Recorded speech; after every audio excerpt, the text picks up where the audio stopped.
दोस्तों, एक बार की बात है। एक दिन एक जंगल में एक उड़ने वाला घोड़ा घुस जाता है। वह उस जंगल में नया था।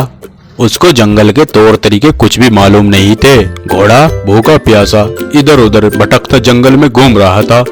तभी एक मुर्गी की नजर घोड़े पर पड़ती है। वो घोड़े को देखकर अपने मन में सोचती है, अरे बाप रे बाप, इतना सुंदर घोड़ा और वो भी पंखों वाला। आखिर ये इस जंगल में कहाँ से आया होगा? चलो चलकर इसी से पूछ लेती हूँ। ये सोचते हुए मुर्गी घोड़े के पास जाने लगती है।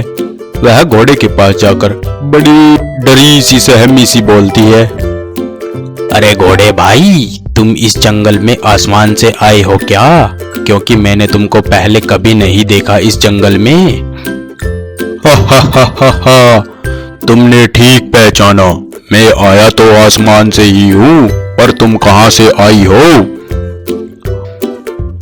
अरे क्या सच में? घोड़े भाई, तुम आसमान से ही आए हो? हा हा हा हा हा हा, बाबा, मैं आसमान से ही आया हूँ, क्योंकि मैं एक उड़ने वाला घोड़ा हूँ और मैं तुम्हारी इस जंगल की रौनक देखकर कुछ दिन इस जंगल में बिताने आया हूँ। क्या सच में हमारा जंगल इतना सुंदर है? और नहीं तो क्या।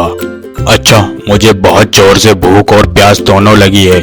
मुझे ये बताओ, तुम्हारे इस जंगल में खाने को कुछ मिलेगा या फिर वो भी नहीं? हा हा हा हा हा हा हा, घोड़े भाई, क्यों नहीं, तुम चलो मेरे साथ। इतना बोलकर घोड़ा मुर्गी के पीछे पीछे चल देता है। कुछ देर बाद वे दोनों एक बड़े से सेब के पेड़ के नीचे चले जाते हैं। ये घोड़ा भी मुर्गी का अच्छा दोस्त बन जाता है और दोनों जंगल में साथ साथ घूमने लगते हैं। यूं उन दोनों की दोस्ती को दिन बीत जाते हैं। अब मुर्गी को भी घोड़े की दोस्ती पर कोई शक नहीं था। घोड़ा भी मुर्गी को अपनी पीठ पर बैठाकर आसमान की सैर कराता। एक दिन वे दोनों जंगल में घूम रहे थे। तभी मुर्गी घोड़े को छुपने को बोलती है, अरे घोड़े भाई, जल्दी जल्दी से पेड़ के पीछे छुप जाओ, जल्दी। इतना बोलकर वे दोनों एक पेड़ के पीछे छुप जाते हैं। तभी घोड़ा मुर्गी से पूछता है, अरे दोस्त, हम ऐसे डरकर इस पेड़ के पीछे क्यों छुपे हैं? अरे वो देखो, दो रंगीन शेर जा रहे हैं। वे दोनों शेर इस जंगल के जबरदस्ती राजा बने हैं। उन्होंने हमारे जंगल के राजा शेर को घायल करके जबरदस्ती एक गुफा में कैद कर लिया है और खुद इस जंगल के राजा बन बैठे हैं। अब ये अपना पेट भरने के लिए शिकार करने निकले हैं। आज पता नहीं किसकी शामत आएगी। हम भी इसी वजह से छुपे हुए हैं। मुर्गी के मुंह से ये बात सुनकर घोड़ा जोर जोर से हंसने लगा।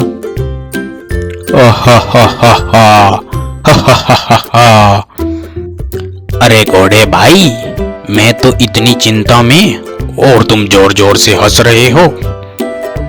और नहीं तो क्या मैं रहूं? मैं अपनी जादुई शक्ति से इनको मार भी सकता हूँ और यहाँ से उड़कर वापस अपने आसमान लोक भी जा सकता हूँ।